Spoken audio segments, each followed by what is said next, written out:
Hola chicos, ¿cómo están? Confío en que están bien, les doy la bienvenida a mi canal, que no tienen muchas pretensiones, en verdad este es el primer video y busca de una u otra forma poder ayudarlos en esta instancia, en este contexto de aislamiento, en donde claramente nuestra vida normal no la podemos desarrollar como quisiéramos, así que este es mi granito de arena. Siéntanse con la confianza en dejar en los comentarios preguntas, dudas, consultas. Dentro de la medida de lo posible voy a intentar buscar la forma de poder responderlas. Bueno, para los que no me conocen, yo soy profesora de lenguaje, me llamo Pamela y bueno, básicamente voy a estar tratando de subir videos en torno a los contenidos de octavo y primero medio, que son los cursos en los cuales yo me desempeño. Sin embargo, si tienes dudas en torno a otros contenidos, no a otras asignaturas, sino a otros contenidos de la asignatura, déjamelo en los comentarios y yo voy a estar tratando a lo mejor de crear nuevos videos para poder aclararlos. Ahora, como estamos en modo tecnológico, también les voy a dejar acá abajo en la cajita de descripciones los links a mis redes sociales para que de pronto por ahí también podamos ver la manera, dentro de la medida de lo posible, de poder resolverles dudas, ¿ya? Así que bueno, eso. Comencemos entonces. Como dice el video, la descripción del video, hoy día vengo a hablarles sobre Epopeya, que es la unidad 1 de octavo básico. Y bueno, básicamente aquí les voy a hablar sobre la definición de la epopeya, el contexto histórico de la epopeya y las características principales de ella, ¿ya? ¿Qué les puedo decir? Bueno, lo primero que tenemos que entender es que la epopeya es un poema en términos de estructura y de forma, pero cuyo contenido está dentro del ámbito de la narración porque te cuenta una historia.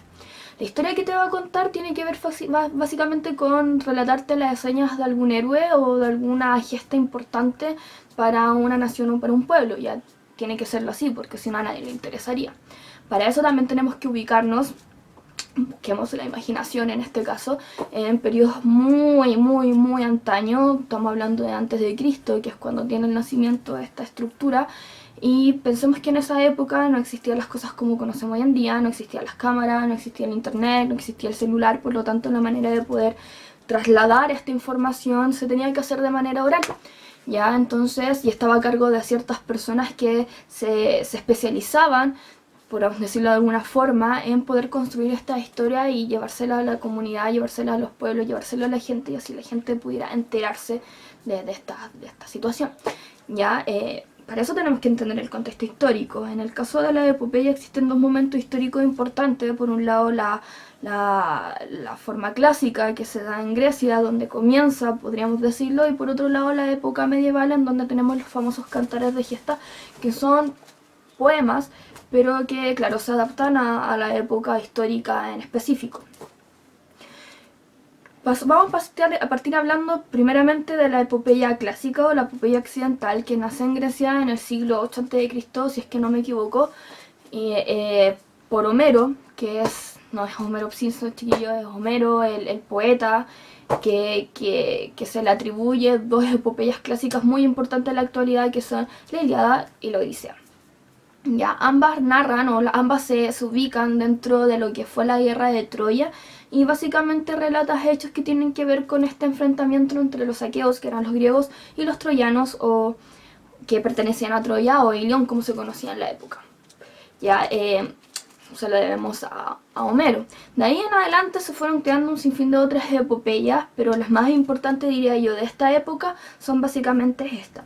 Y obviamente que tienen las características de la epopeya clásica, que la vamos a ver un poquito más adelante.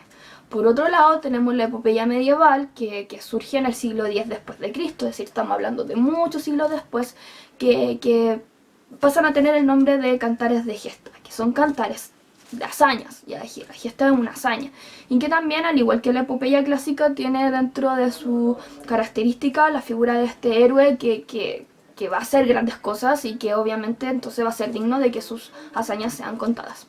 ¿Ya? Ambas son de carácter orales, aunque después la posterioridad se llevó a la escritura y por eso hoy en día podemos acceder a ellas. En el caso de los cantares de gesta más importantes tenemos el Mio Cid Campeador, que sé que hay algunos cursos que podrían estarlos leyendo, y el cantar de Roland, que es como su paralelo, pero en Francia. Básicamente ambos cantares de gesta tienen la figura de un héroe. En el caso del Mio Cid es Rodrigo Díaz de Vivar, que para hacérselas muy resumido, tenemos este Mio Cid que es maravilloso, que es leal, que tiene todas las características perfectas de la época y que la envidia, una vez más, genera que en algunos miembros de la corte se genere las ganas de querer destruirlo, así que le inventan un sinfín de cagüines que llegan al oído del rey.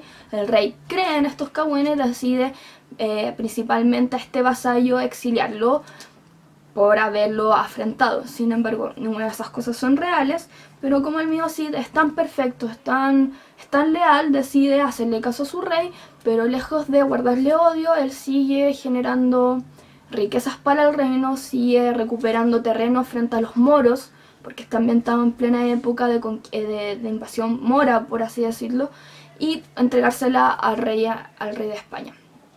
¿Qué otras cosas tenemos que tener en cuenta frente a esto? En el caso de los cantares de gesta tenemos la figura del juglar, que eran los que cantaban esta historia y las que lo componían para ir de pueblo en pueblo contándole a la gente qué era lo que estaba pasando en el reino.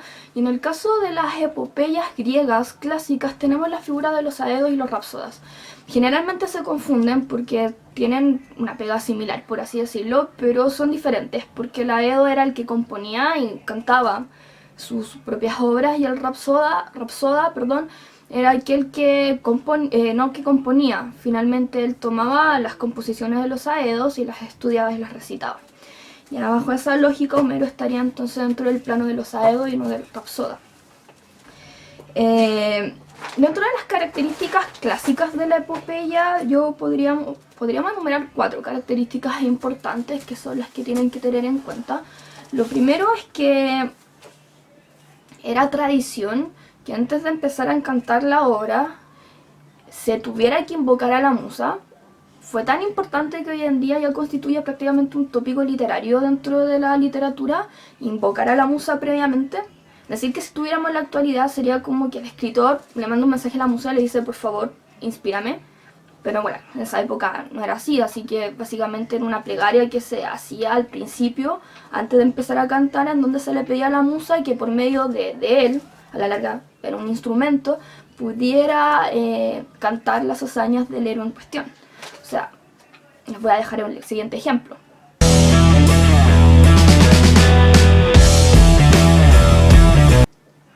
Si se fijan, acá Homero lo que hace es invocar a la musa para poder cantar las hazañas, más que las hazañas, sino todo lo que le sucede a Aquiles después de montar en cólera y es lo que desata finalmente la Ilíada.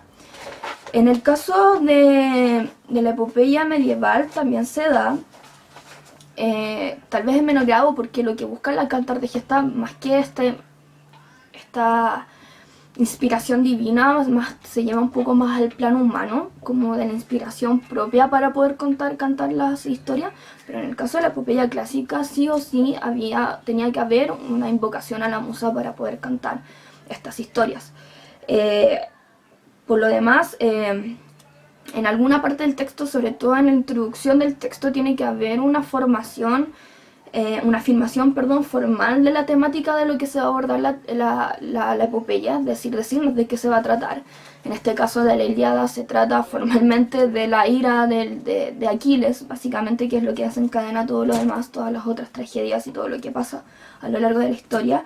Además de eso, y esto yo creo que los que han leído alguna epopeya van a coincidir conmigo, es evidente, una cosa clara, tiene que ver con la abundancia de personajes. O sea, no sé qué pasaba con estos tipos, pero no les bastaba con hablar de un solo héroe que iba a ser el protagonista, sino que además de eso metían 820.000 héroes más, y no les bastaba con eso, sino que además habían apartados especiales dentro de la epopeya en donde se les dedicaba capítulos completos en hablar de las hazañas de esos héroes en particular. Por eso la Ilíada es tan extensa y de repente cuesta tanto seguirle un poco el foco o la dinámica, porque de repente son tantos los personajes que se meten y son tantos de los personajes de los que se están hablando que de repente el argumento central se termina perdiendo.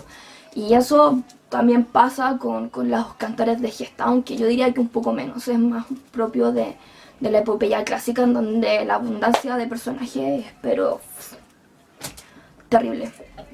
Y lo siguiente, la última característica, es la abundancia de parlamentos. O sea, es muy descriptivo. por medio de lo que van a hablar los personajes. Y en el caso de la epopeya clásica, la epopeya occidental, la griega sobre todo, abunda un poco este lenguaje elevado, un lenguaje un poco más lírico, más trabajado, a diferencia del cantar de gesta de pronto que de pronto se ubicaba con un lenguaje un poco más coloquial, ya. Porque también iba para un público que de pronto a lo mejor no manejaba ciertos conceptos, entonces tenía que adaptarse. En el caso de la epopeya clásica no, tiene abundancia de parlamento y tiene esta característica en donde el lenguaje es muy elevado. Bueno chicos, espero que esta breve explicación les haya servido, que les sirva también para poder abordar estos días. Perdón tal vez por hablar tanto, pero es el primer video, así que espero que sepan disculparme. Y nada, espero poder ayudarlos. Si tienen dudas, escríbanme, déjenlo en los comentarios. Si les gustó, denle like, siempre sirve. También pueden poner like a la campanita para que les avise en la medida en que vaya subiendo video. Y eso, espero poder tener otro video y vernos en la próxima. Así que adiós, que estén bien y nos vemos.